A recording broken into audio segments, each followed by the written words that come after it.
Today, we're digging into an idea from the manuscript After the Paycheck.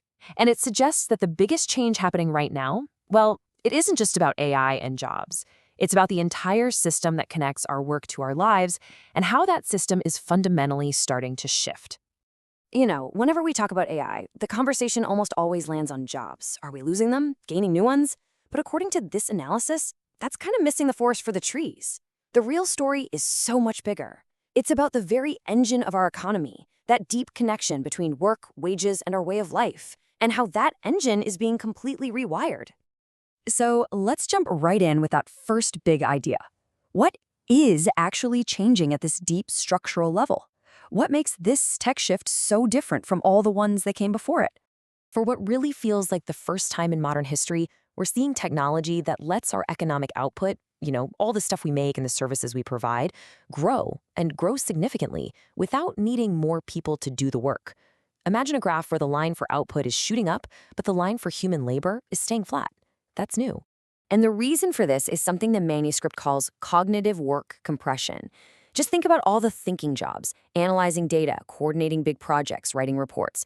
Technology is starting to do a lot of that heavy lifting. So the work still gets done, sometimes even better, but it just takes far fewer people to do it. Now, this slide is super important because it shows the economic engine that's been powering our society for like a century. It's a really simple, powerful loop, right? We work, we get a wage, we use that wage to buy stuff. And our spending, through taxes, funds basically everything. Roads, schools, you name it. And as you can see, wages, they're the central load-bearing beam holding this whole structure up. And this quote it nails it.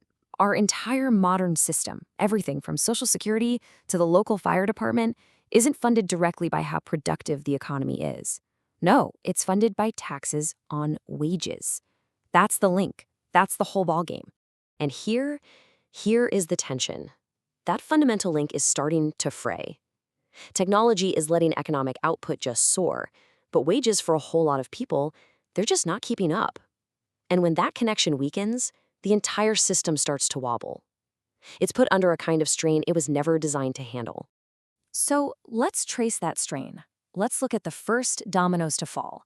How does this pressure start to ripple out through the system, starting with the workforce? The manuscript uses a figure like 30% to kind of model this out. Now, look, this isn't a hard prediction. It's more of a thought experiment to ask, what happens when a really significant chunk of the workforce, say 3 out of every 10 people, start to feel that squeeze on their wages or their jobs? What does that pressure actually look like when it scales up? Well, the first effect is on public funding. As payrolls shrink, so do the tax revenues that feed all of our social systems. Social Security, Medicare, they get less money coming in. City and state governments face these huge budget shortfalls.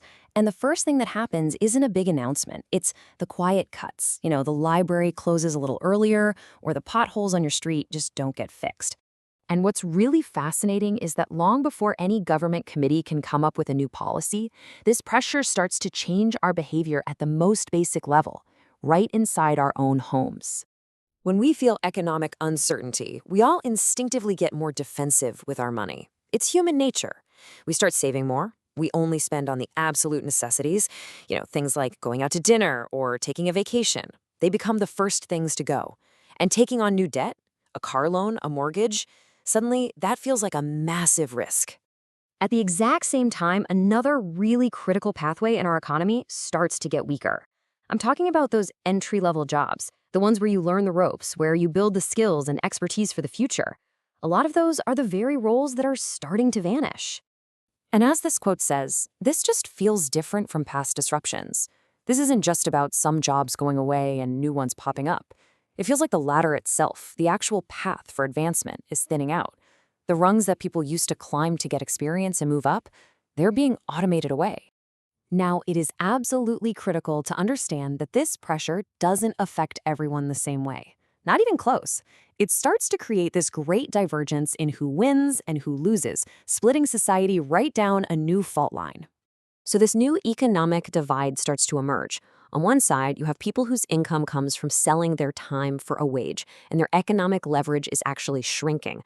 But on the other side, you have people who own the systems and the assets, the software, the automated platforms, the robots that are becoming more and more productive all by themselves. The manuscript has this brilliant term for it, the asset escalator. If you own the assets, your wealth can compound automatically as those systems get more efficient. But if you're just earning a wage, you're kind of stuck on the floor, trying to run and keep up with an escalator you're not even on.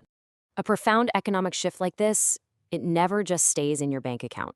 It inevitably triggers a cultural one. When your job title isn't a stable source of identity anymore, we have to start redefining what success even means.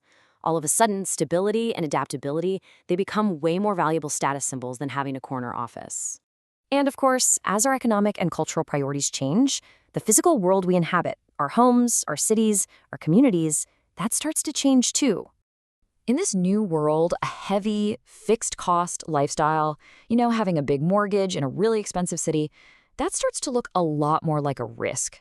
By contrast, flexibility, staying light, being able to move to where the opportunities are, that becomes a massive strategic advantage. So you see this entire chain reaction, right? This whole progression of falling dominoes, from the nature of work to how we spend our money to how we define success. It all brings us to one final, enormous question about the entire system. We are building an economy that can produce more abundance, more goods, more services, more efficiently than at any other time in human history. But the main bridge we've used for 100 years to connect people to that abundance, the paycheck, that bridge is getting weaker. And that leads us to what might be the central question of our time.